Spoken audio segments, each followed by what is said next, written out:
나음서 3장 1절에서부터 12절까지입니다.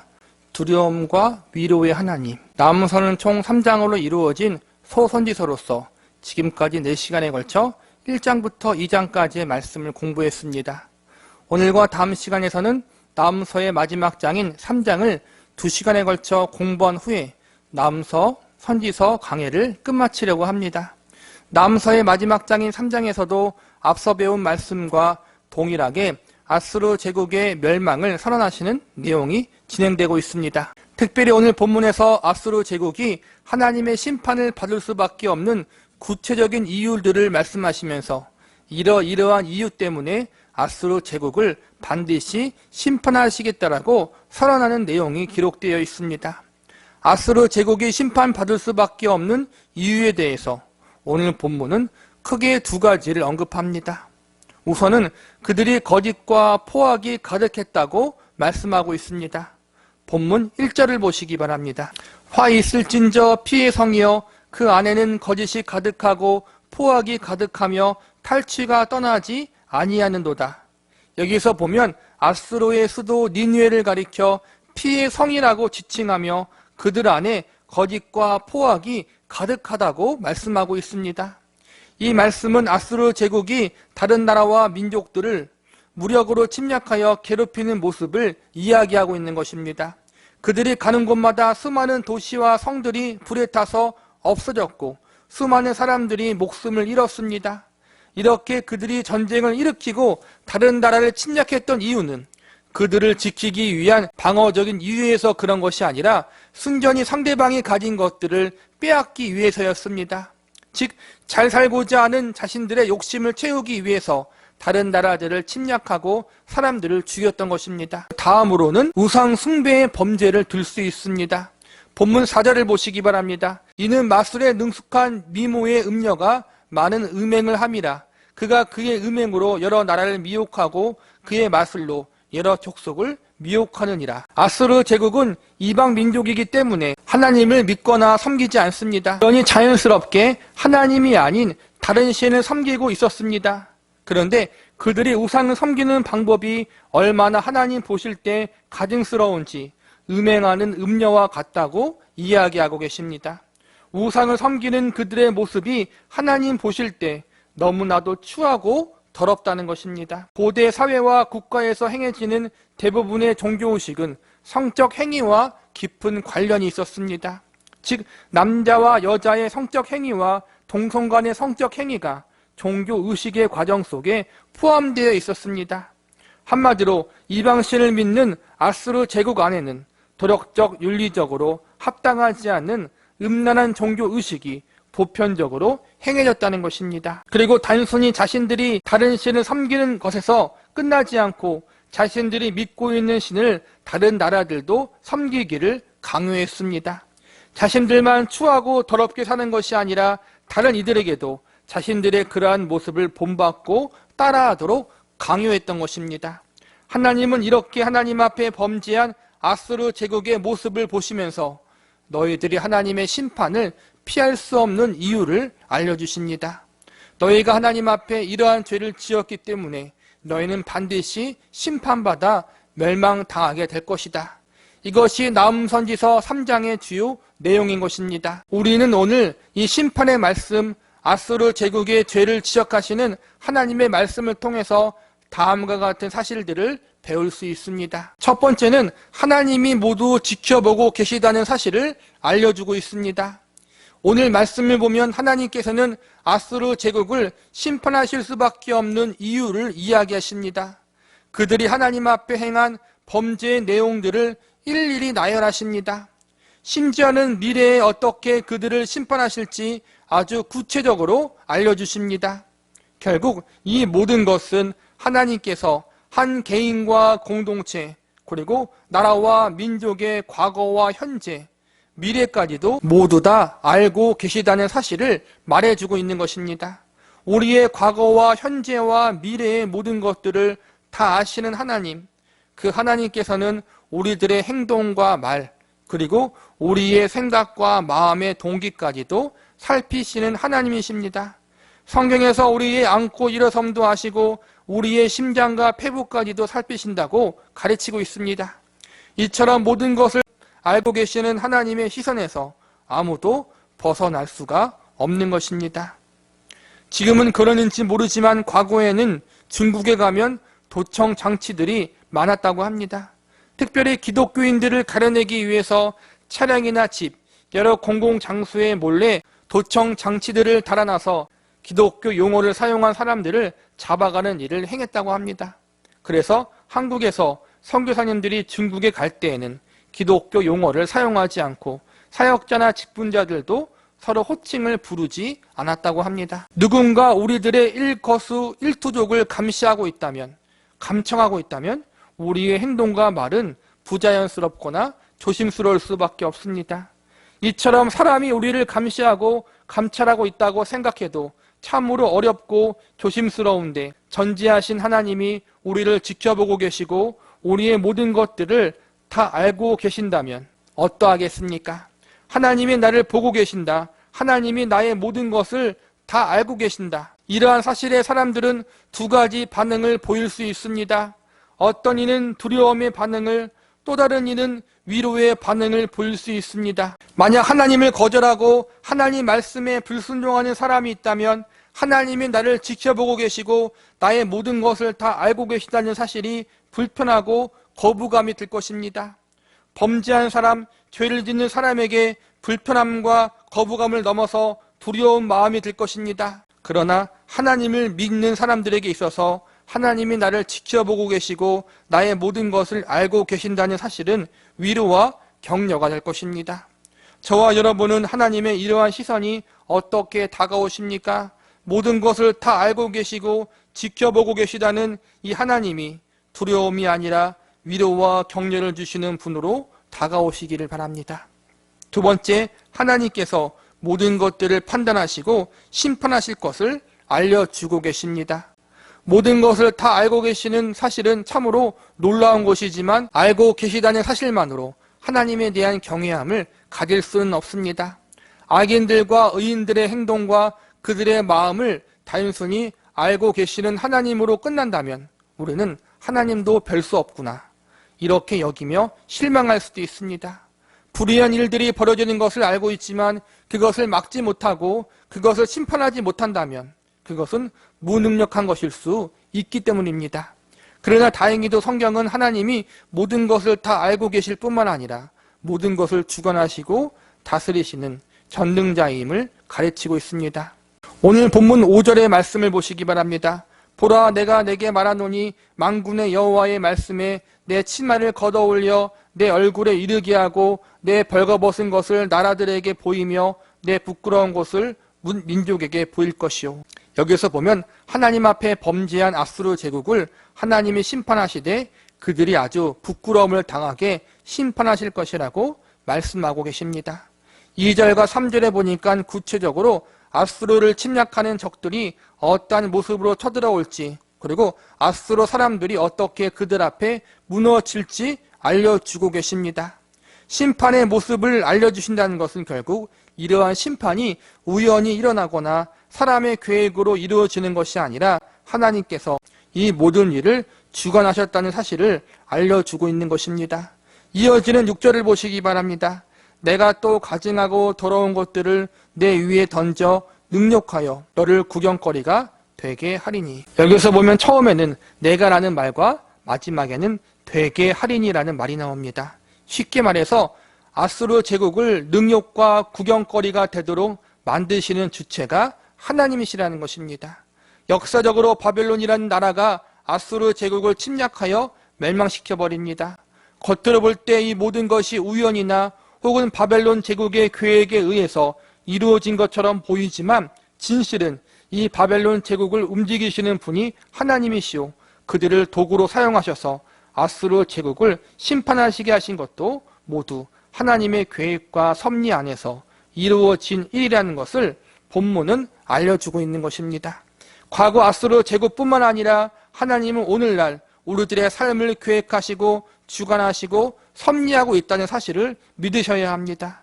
그 하나님이 지금 오늘을 살아계셔서 우리들의 과거와 현재 그리고 미래를 붙잡고 계시다는 사실을 확신하셔야 합니다. 죄인들에게 하나님이 절대자요, 주권자라는 사실은 두려움이고 공포입니다.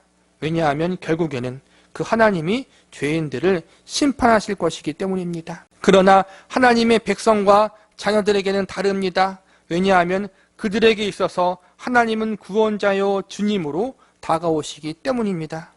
그래서 두려움과 공포가 아니라 위로와 격려가 되고 감사와 찬양이 나오게 될 것입니다.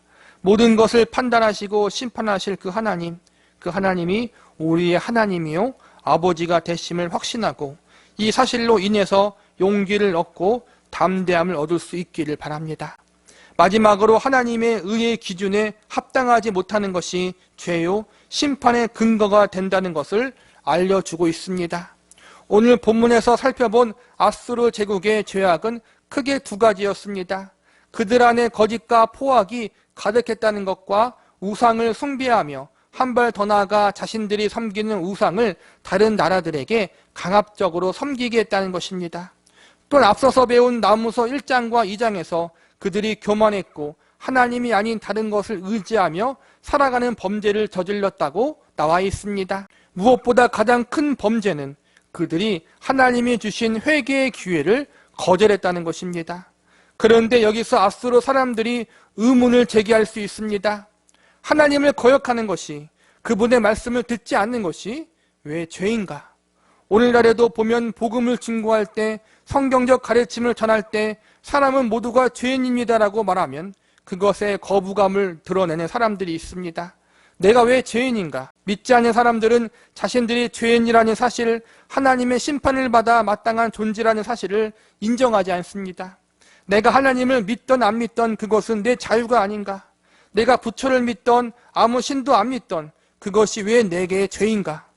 내가 가진 힘과 능력과 지혜를 의지하고 살아가는 것이 왜 죄인가? 세상의 모든 사람들은 자신들이 죄인이라는 것을, 우리 기독교의 메시지, 성경의 가르침을 도저히 납득할 수도 없고 받아들일 수도 없을 것입니다. 아수르 사람들도 마찬가지입니다. 왜 우리가 하나님 앞에 죄인인가? 왜 하나님에게 심판을 받아야 하는가? 이러한 자들을 향해 성경은 죄가 무엇인지 분명히 알려주고 있습니다. 죄란 다른 것이 아닙니다. 죄란 하나님이 죄라고 여기는 것을 죄라고 인정하지 않는 것입니다. 한마디로 하나님이 하신 말씀을 인정하지도 않고 받아들이지도 않는 것이 죄라는 것입니다. 보다 상세히 말하자면 하나님이 우리의 의의 기준이 되지 않고 우리 스스로가 의의 기준이 되는 것이 바로 죄인 것입니다. 태초의 사람 아담과 하와가 선악과를 따먹는 것이 왜 죄가 된 것입니까? 하나님이 하지 말라고 하신 것을 어겼기 때문입니다.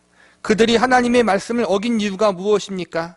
하나님의 말씀이 그들의 의의 기준이 되지 않고 그들이 정하고 생각한 방식이 그들 자신의 의의 기준이 되었기 때문입니다. 하나님이 하지 말라고 했지만 나는 그래도 이것을 하는 것이 좋겠어.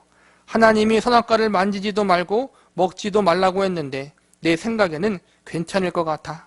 우리 자신이 옳고 그름을 판단하고 우리 스스로 죄와 죄가 아닌 것을 판단하는 기준이 된다면 그것이 바로 죄가 되는 것입니다. 아담과 하와가 저지른 죄가 바로 그것이었습니다. 하나님이 우리의 옳고 그름을 판단하시는 의의 기준이 되십니다. 그분의 말씀이, 그분이 정하신 법이 곧 판단의 기준이 되어야 합니다. 그런데 악한 인간들은 하나님이 정하신 그분의 방법과 뜻을 거부합니다.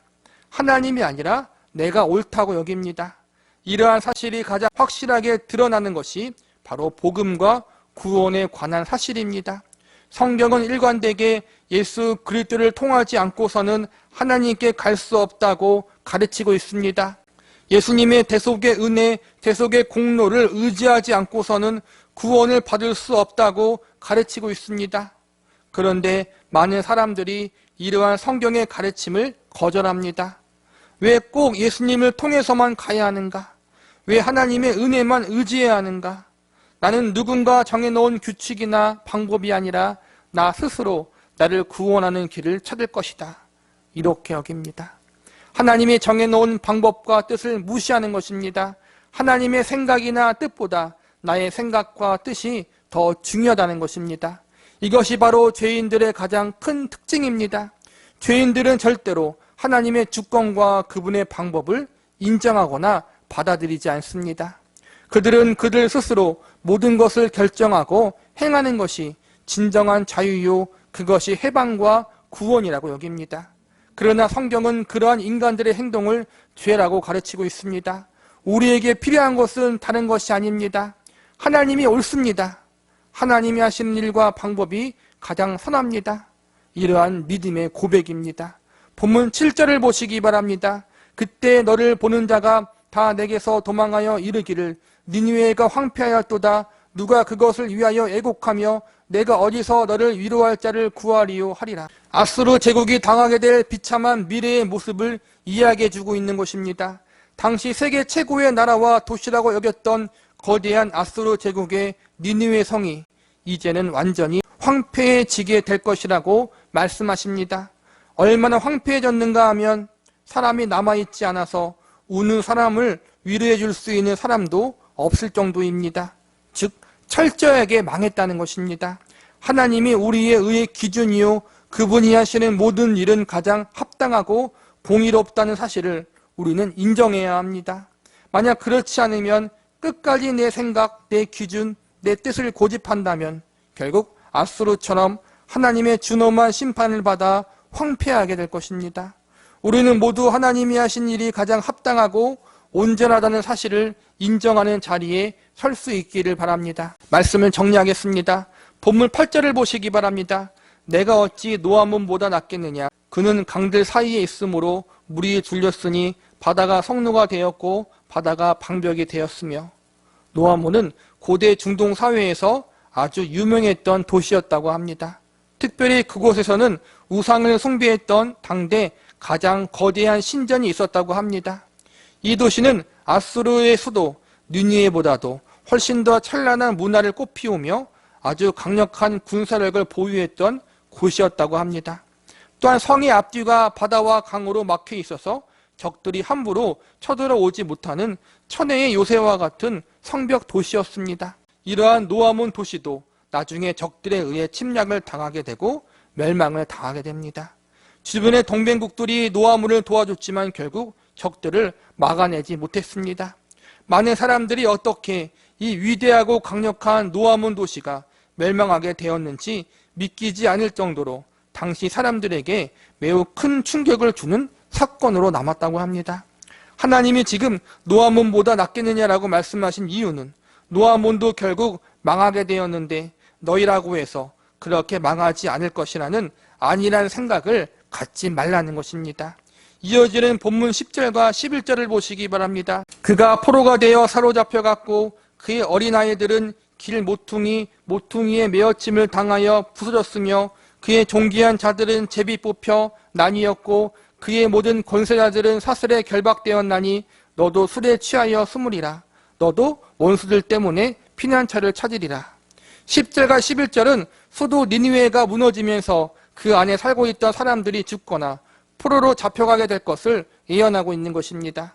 평민에서부터 높은 지도자들까지 모두 사슬에 매여 포로로 잡혀가 비참한 인생을 살게 될 것을 경고하고 있는 것입니다. 어린아이들까지도 비참하게 죽임을 당하게 될 것임을 경고하십니다. 즉 그들이 아무리 안전한 곳을 찾아 도망치지만 결국 이것들이 그들의 궁극적인 피난처가 될 수 없다는 것입니다. 모든 것을 다 하시며 모든 것을 다 할 수 있는 하나님 앞에 우리는 어떠한 존재로 서야겠습니까? 우리는 이 하나님의 주권을 인정하고 그분의 통치하심과 다스리심을 받아야 하지 않겠습니까? 당시 최강국이었던 아수르 제국을 역사 속의 그림자로 사라지게 하신 하나님, 그 하나님 앞에 우리는 겸손해야 합니다. 그 하나님을 의지해야 합니다. 마지막 15절을 보시기 바랍니다. 내 모든 산성은 무화과의 처음 익은 열매가 흔들기만 하면 먹는 자 입에 떨어짐과 같으리라.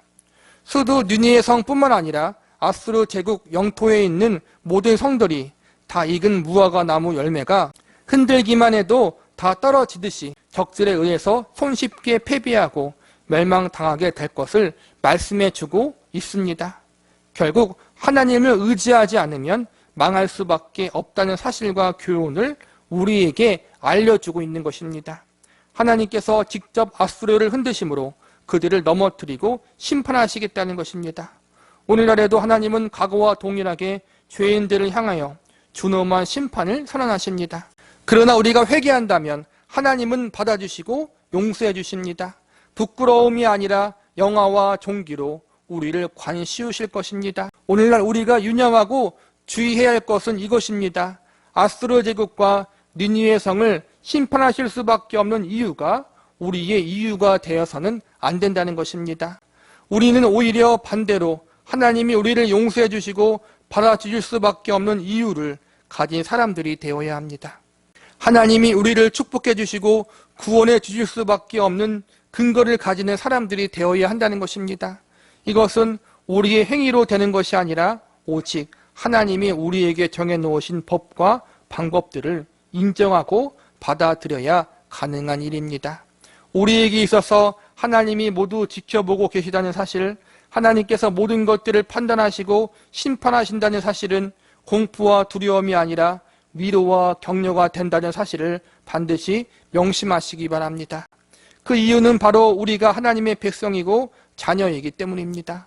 오늘날 하나님이 우리를 심판하지 않으시고 우리를 용서해 주시고 받아주시고 축복해 주시는 이유가 무엇입니까? 우리가 하나님을 공포스럽게 생각하지 않는 이유가 무엇입니까? 우리가 하나님 앞에 축복과 구원을 바랄 수 있는 이유가 무엇 때문입니까? 그것은 바로 예수님 때문입니다. 우리가 해야 할 일은 하나님의 은혜의 결정이신 예수님을 의지하고 믿는 것입니다. 예수님으로 인해서 우리 모두는 하나님의 특별한 은혜와 사랑을 받을 수 있습니다. 우리는 하나님의 전부이신 예수 그리스도를 내어주시기까지 우리에게 내어주신 그 하나님의 은혜와 사랑이 얼마나 위대하고 놀라운 것인지 바르게 깨닫고 알아가야 하는 책임과 의무가 있는 존재들입니다. 아수르 제국과 니느웨 성이 당해야 하는 저주와 심판은 본래 우리 역시도 받아야 했던 심판이고 저주였습니다. 우리 모두는 그들과 동일하게 멸망받아 합당한 죄인들이었습니다. 그러나 그럼에도 불구하고 예수 그리스도의 대속의 은혜와 공로로 말미암아 우리는 이렇게 용서받고 하나님의 자녀와 백성으로서 하나님을 예배할 수 있는 은혜의 자리에까지 올 수가 있었습니다. 이제 우리가 해야 할 일은 우리의 남은 인생과 남은 날 동안 예수님 안에서 하나님이 어떠한 분이신지를 더 깊이 알아가고 그 하나님을 더욱 의지하고 신뢰할 수 있는 자리로 나아가는 사람들이 되는 것입니다. 말씀 안에서 하나님을 더욱 의지하고 바라볼 수 있는 주의 백성들이 되어야 합니다. 우리의 소망이 되시고 위로가 되시고 구원 되시는 하나님을 예수님 안에서 그리고 성령님 안에서 더욱 깊이 알아가고 사랑할 수 있는 저와 여러분이 되시기를 간절히 기도하겠습니다. 나훔 3장 13절에서부터 19절까지 아수르와 우리의 모습. 오늘을 포함하여 지금까지 총 6회에 걸쳐 나훔 선지서의 말씀을 공부했습니다. 나훔 선지서는 아수르 제국의 수도 니느웨 성에 대한 멸망의 예언 말씀이 주된 내용으로 기록되어 있습니다. 나훔서 1장에서는 아수르 제국을 심판하시는 하나님이 어떤 하나님이신지에 대한 내용을 배웠고 2장에서는 아수르 제국의 심판의 내용을 통해서 우리들의 생사 화복이 하나님의 손에 달려있다는 사실을 배웠습니다. 그리고 3장 전반부에서는 죄인들을 심판하시는 하나님 앞에 우리들의 삶을 주관하시는 전능자 하나님 앞에 우리가 어떠한 모습으로 서야 하는지에 대한 말씀을 배웠습니다. 이제 오늘은 나훔서 마지막 장인 3장 후반부를 공부하게 됩니다. 우리는 나훔 선지서를 통해서 우리가 배워야 하는 가장 큰 교훈은 무엇인가? 또한 이 나훔 선지서의 말씀이 저와 여러분에게 주는 가장 중요한 메시지는 무엇인가? 이에 대하여 살펴본 후 나훔서 강해를 마치려고 합니다.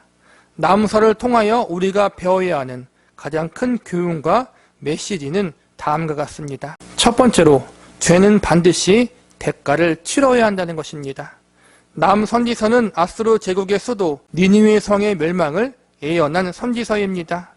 니느웨 성은 나훔 선지자의 심판의 예언이 선포된 후 약 15년 정도가 지나서 바벨론 제국에 의해 멸망당하게 되고 아수르 제국은 역사 속으로 사라지게 됩니다. 아수르 제국이 멸망당하는 이유는 그들이 하나님 앞에 범죄하고도 회개하지 않았기 때문입니다. 하나님은 나훔 선지자를 통해서 또한 여러 선지자를 통해서 아수르 제국의 범죄를 지적하셨지만 그들은 돌이켜 회개하지 않았고 더욱더 악하게 행동하였고 결국 하나님의 심판을 받게 되어버렸습니다.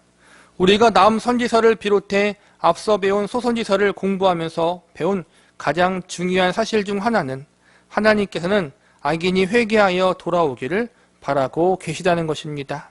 아무리 약한 사람이라 할지라도 그들이 하나님 앞에 자신들의 죄를 깨닫고 돌이켜 회개한다면 하나님은 그들의 죄를 용서하여 주시고 받아주시는 그러한 좋으신 하나님이십니다.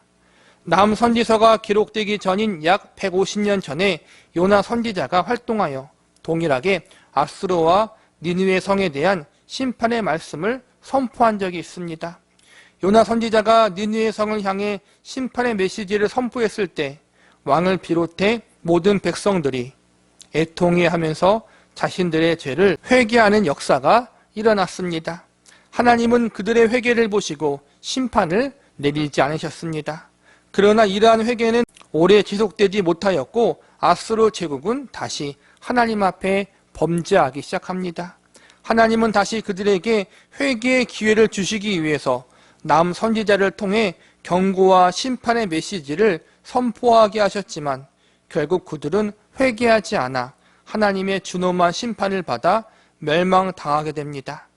사람이 언제나 회개할 수 있는 기회가 있다고 생각하는 것은 매우 큰 착각입니다. 하나님이 우리를 긍휼히 여기시고 기회를 주실 때 회개가 가능한 것입니다.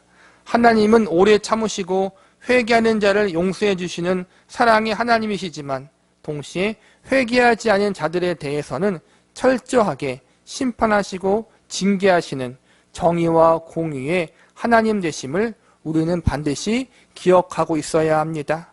본문 13절을 보시기 바랍니다. 내 가운데 장정들은 여인 같고 내 땅의 성문들은 내 원수 앞에 넓게 열리고 빗장들은 불에 타도다.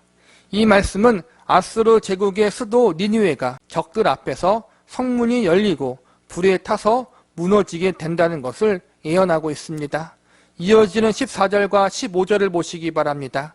너는 물을 길어 에워싸일 것을 대비하여 너의 산성들을 견고하게 하며 진흙에 들어가서 흙을 밟아 벽돌 가마를 수리하라. 거기서 불이 너를 삼키며 칼이 너를 베기를 느치가 먹는 것 같이 하리라. 내가 느치같이 스스로 많게 할지어다. 내가 메뚜기같이 스스로 많게 할지어다. 14절에서는 적들이 쳐들어올 것을 철저하게 대비하라는 말씀이 나옵니다. 그런데 15절에 보니까 너희가 아무리 철저하게 준비하더라도 결국은 적들의 침략에 의해서 멸망당하게 될 것이라는 말씀이 기록되어 있습니다.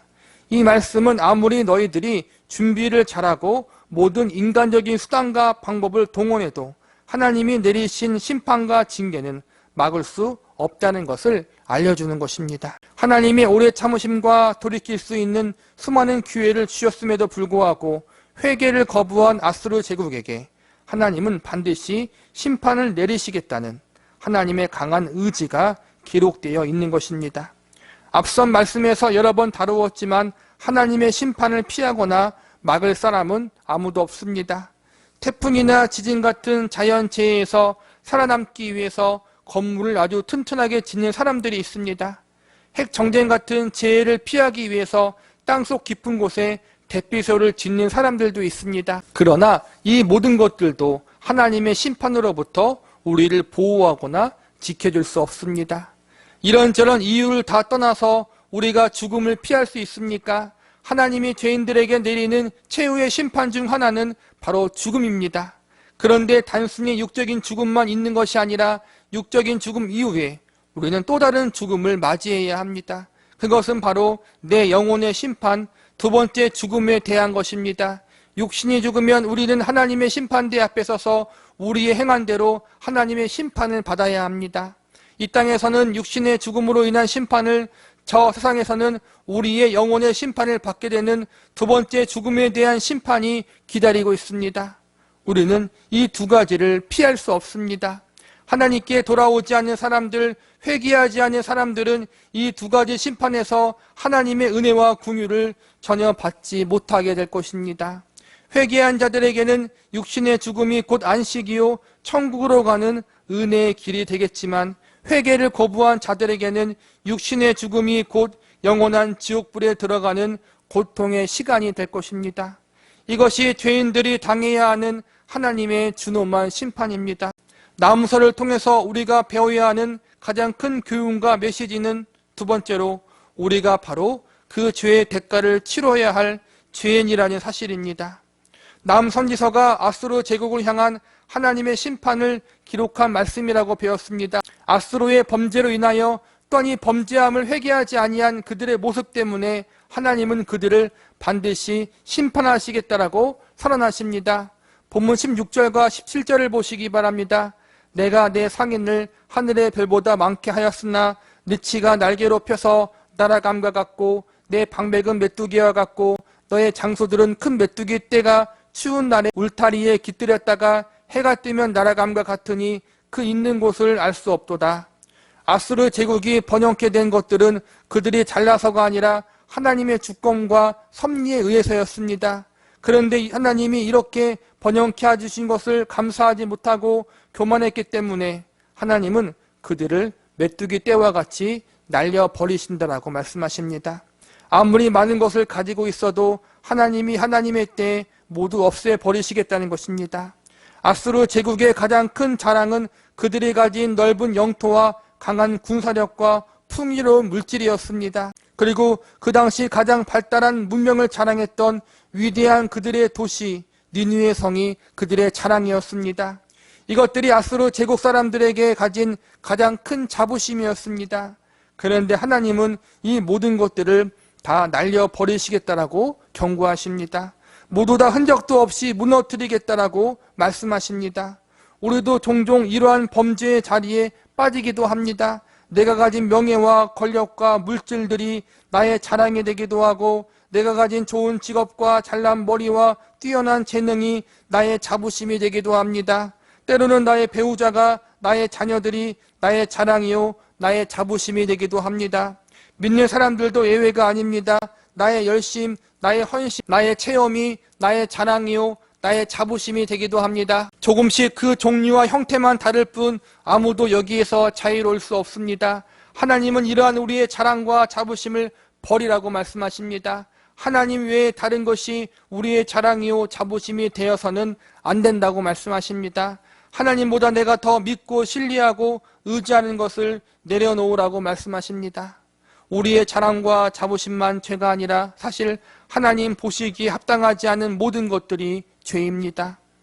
하나님을 인정하지 않는 사람, 하나님을 우리들의 주인으로 받아들이지 않는 사람, 입술과 머리로는 하나님을 인정하고 주인으로 받아들이지만 정작 삶 속에서 전혀 하나님과 상관없이 살아가는 우리들의 모습이 모두 하나님 앞에 죄라는 것입니다. 사실상 하나님의 완전하신 기준에 미치지 못한 우리의 모든 것이 다 죄라는 사실을 발견할 수 있습니다. 죄인들을 향한 하나님의 심판은 엄중합니다.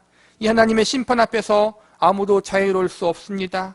저와 여러분도 마찬가지입니다. 아수르 제국의 심판에 대한 말씀을 배우면서 이 심판의 내용이 본래는 저와 여러분에게도 해당되는 말씀이었다는 사실을 우리는 반드시 기억해야 합니다. 성경은 우리를 향해서 이렇게 선언하고 있습니다.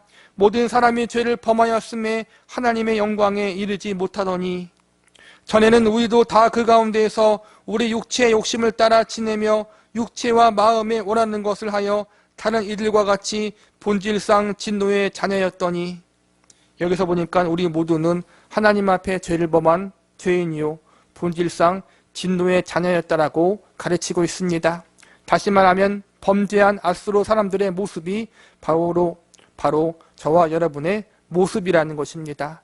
나는 달라, 나는 깨끗해, 나는 이 심판에서 예외야 라고 다른 사람 이야기하듯 아무도 그렇게 이야기할 수 없다는 것입니다. 본질상 아수르 제국과 니느웨 성이 받았던 동일한 심판을 우리도 함께 받아 영원히 멸망당해야 하는 존재였던 것입니다. 우리가 이것을 깨닫고 인식하지 않고서는 아무런 희망도 가질 수가 없습니다. 나는 죄인이다. 나는 하나님의 심판을 받아 마땅한 존재이다. 내가 바로 앞으로 사람들과 같은 사람이다. 이것을 인정하는 자리에 설 수 있는 저와 여러분이 되시기를 바랍니다. 마지막으로 하나님의 은혜만이 유일한 살 길이라는 사실을 배울 수 있습니다. 본문 18절과 19절을 보시기 바랍니다. 아수르 왕이여 내 목자가 자고 내 귀족은 누워쉬며 내 백성은 산들에 흩어지나 그들을 모을 사람이 없도다. 내 상처는 고칠 수 없고 내 부상은 중하도다. 내 소식을 듣는 자가 다 너를 보고 손뼉을 치나니 이는 그들이 항상 내게 행패를 당하였음이 아니더냐 하시니라. 나무서 마지막 절에 보니까 아수르 왕이 전쟁에서 져서 수치를 당하고 그것을 다른 이들이 보고 좋아한다고 나와 있습니다. 아수르 왕은 자신만 죄를 짓는 것에서 끝나지 않고 온 나라 사람들을 자신과 동일하게 죄인된 자리로 이끈 사람입니다. 그래서 그의 패배와 그의 심판이 다른 이들에게 즐거움이 될 수 있었던 것입니다. 이 아수르 왕의 패배와 수치의 모습이 죄인된 저와 여러분의 패배요 수치라는 사실을 기억해야 합니다. 우리 역시 나와 내 주변 사람들, 심지어 나의 사랑하는 가족들을 죄짓는 자리로 이끈 잘못을 범했습니다. 나만 하나님을 거절하는 자리에 서지 않고 나로 인해서 다른 이들이 하나님을 외면하는 자리에 가도록 악한 영향력을 행사했습니다. 나 때문에 누군가 낙심하고 좌절했다면, 특별히 신앙생활을 함에 있어서 내가 다른 누군가에게 장애물이 되었다면, 나로 인해 누군가가 실족했다면 모두 다 아수르 왕의 자리와 같은 곳에 쓴 것입니다. 하나님은 이런 아수르 왕과 그의 제국을 철저하게 심판하시어 멸망케 하신다라고 선언하십니다. 그리고 하나님 앞에 아수르 왕과 동일한 불순종과 거역의 죄를 지은 저와 여러분을 향해 하나님의 선언 역시도 영원한 멸망의 심판입니다.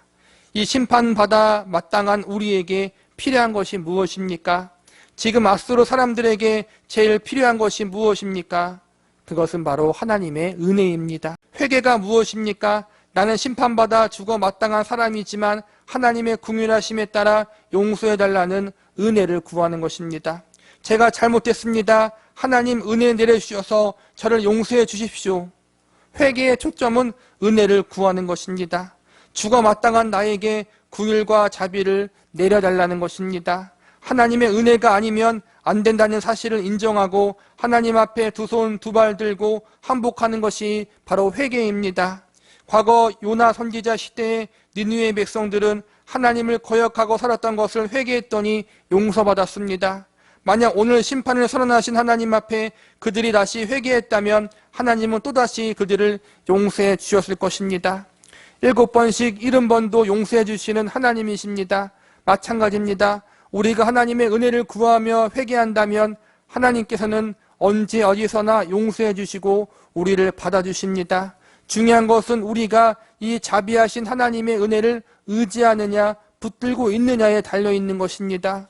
오늘 아수르 제국과 니느웨 성을 향한 심판의 말씀들은 너희는 그들과 같이 되지 말라라는 하나님의 메시지가 담겨져 있는 것입니다. 아무리 큰 죄인이라도 회개하면 용서해 준다. 하나님의 은혜를 의지하면 받아주신다. 이러한 하나님의 메시지가 담겨져 있는 것입니다. 저와 여러분이 이 하나님의 메시지 앞에 주님 제가 여기 있습니다. 저에게 은혜를 내려주시옵소서. 내가 죄인입니다. 나를 받아주시옵소서라고 고백할 수 있기를 바랍니다. 하나님의 은혜와 자비만이 저희의 살 길입니다. 하나님만이 저를 이 죄악과 심판으로부터 저를 건질 수 있습니다. 이 기도가, 이 고백이 우리 모두에게 있기를 바랍니다. 말씀을 정리하겠습니다. 우리는 모두 본질상 영원한 형벌의 심판을 받아 마땅한 사람들입니다. 성경은 이에 대해서 이렇게 선언합니다. 그때 너희는 그리스도 밖에 있었고 이스라엘 나라 밖의 사람이라. 약속의 언약들에 대해는 외인이요 세상에서 소망이 없고 하나님도 없는 자이더니. 예수님 밖에 있는 존재, 약속의 언약이 없는 존재, 세상에서 소망 없는 존재, 하나님이 없는 존재가 바로 저와 여러분의 본래의 신분이었다는 것입니다. 저와 여러분은 육적으로 이스라엘 백성도 아니고 아브라함의 자손들도 아닙니다. 아수르 제국과 동일하게 이방인들입니다. 대한민국이라는 땅과 이스라엘 민족과의 거리가 얼마나 멉니까? 우리는 직접적으로나 간접적으로나 이스라엘 민족과 그들이 믿고 섬겼던 하나님과는 전혀 상관이 없었던 존재들입니다. 그런데 하나님께서 이 멀고도 먼 아시아의 작은 나라 대한민국에 복음이 증거되게 역사하셨습니다. 하나님을 알지도 못하고 예수 그리스도가 누군지도 모른 채 영원한 죽음의 형벌을 받을 수밖에 없었던 우리에게 구원의 길을 열어주셨습니다. 나 같은 죄인도 예수님으로 말미암아 구원받을 수 있다는 좋은 소식을 듣게 해주셨습니다. 이 하나님의 은혜 가운데 새로운 인생을 살아갈 수 있는 길을 열어주셨습니다.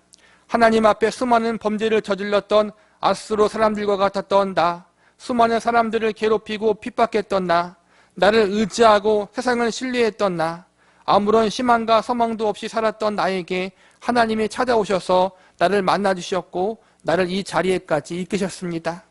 세상이 전부이고 그것이 주는 만족이 가장 중요하다고 여기며 살아왔던 우리에게 하나님이 찾아오셨고 우리를 만나주셨습니다. 내가 원하지 않았고 찾지도 않았는데 하나님이 나의 삶 속에 들어오셨습니다. 그래서 이 세상이 전부가 아니라는 사실, 내 만족과 행복이 전부가 아니라는 사실을 알게 해주셨고 예수 그리스도 안에 있는 참된 만족과 행복함이 무엇인지 알게 해주셨습니다. 내가 죄인 중에 죄인이요 예수님이 없다면 영원히 멸망당할 불행한 존재였다는 사실을 깨닫게 해주셨습니다. 하나님만이 우리의 유일한 주인이시오 내 삶의 전부인 사실을 깨닫게 해주셨습니다. 그래서 우리는 거듭났고 새롭게 되는 은혜를 받았습니다. 이 사실, 이 감격을 여러분 우리의 뼛속 아주 깊은 곳까지 새기시기 바랍니다. 이 은혜를 망각하지 않도록 아수르와 같이 멸망당할 죄인이었던 나를 받아주시고 용서해 주시고 한 발 더 나아가 하나님의 백성과 자녀로 삼으신 그 은혜와 사랑을 절대로 잊지 마시기 바랍니다. 그리고 이제 하나님의 은혜와 사랑을 받은 자로서 단순히 하나님의 은혜로 이 땅에서 잘 먹고 잘 살다가 천국이나 가야지라는 것이 우리의 인생의 목표가 되지 마시기 바랍니다. 하나님이 기뻐하시는 존재, 하나님 보시기 합당한 존재들로 자라나고 성장하기를 소망하시고 기대하시기 바랍니다. 겨우겨우 꾸중함 듣지 않고 혼나지 않고 살아가는 정도로 우리들의 할 일을 다했다. 그것이 우리 신앙과 믿음 생활의 전부라고 생각하지 마시기 바랍니다. 겨우 죄를 최대한 안 짓고 사는 정도로 하나님이 우리에게 베풀어 주신 은혜와 사랑을 낭비하지 마시기 바랍니다. 저와 여러분을 구원시키기 위해서 하나님의 백성과 자녀로 삼기 위해서 하나님은 당신의 독생자 예수 그리스도의 생명을 십자가에서 버리셨습니다. 죄 적게 짓고 착하게 살자 정도로 우리의 인생의 목표를 삼기에는 하나님이 우리에게 부어주신 사랑과 은혜가 너무 큽니다. 하나님을 위해서 열심히 사는 인생도 중요하지만 이건 역시 우리의 인생의 의미로 삼기에는 예수 그리스도의 생명의 값이 너무나도 큽니다. 하나님은 우리에게 이것들 이상의 것을 원하고 계십니다. 그러면 어떻게 해야 하나님의 은혜와 사랑에 합당한 인생의 목표와 예수 그리스도의 생명의 값에 합당한 인생의 의미를 찾고 만족할 수 있는 것입니까? 그것은 바로 저와 여러분이 하나님을 바르게 알아가고 그 하나님을 닮아가는 자리에 서는 것입니다. 우리는 이것을 성화라고 부릅니다. 하나님은 우리가 우리의 주님이신 예수님을 온전히 닮아가는 자리에 이르기를 원하십니다. 그것이 하나님의 은혜와 사랑에 대한 합당한 가치입니다. 예수님의 생명의 값에 합당한 값입니다. 에베소서 4장 13절과 14절의 말씀을 읽어드리고 말씀을 끝마치도록 하겠습니다. 우리가 다 하나님의 아들을 믿는 것과 아는 일에 하나가 되어 온전한 사람을 이루어 그리스도의 장성한 분량이 충만한 데까지 이르리니 이는 우리가 이제부터 어린아이가 되지 아니하여 사람의 속임수와 간사한 유혹에 빠져 온갖 교훈의 풍주에 밀려 요동하지 않게 하려 함이라. 하나님의 아들을 믿는 것과 아는 일에 그리고 그리스도의 장성한 분량에 충만한 자리에까지 성장하고 자라나시기 바랍니다. 이것이 큰 죄인이었던 우리들, 아수르 사람들과 본질상 동일했던 우리들을 구원하시고 당신의 백성과 자녀로 삼으신 하나님의 뜻입니다. 이러한 하나님의 뜻이 우리들의 남은 인생 속에서 이루어지기를 바라며 이것이 저와 여러분 남은 삶의 가장 큰 소원이자 기도 제목이 되기를 간절히 소망하고 기도합니다.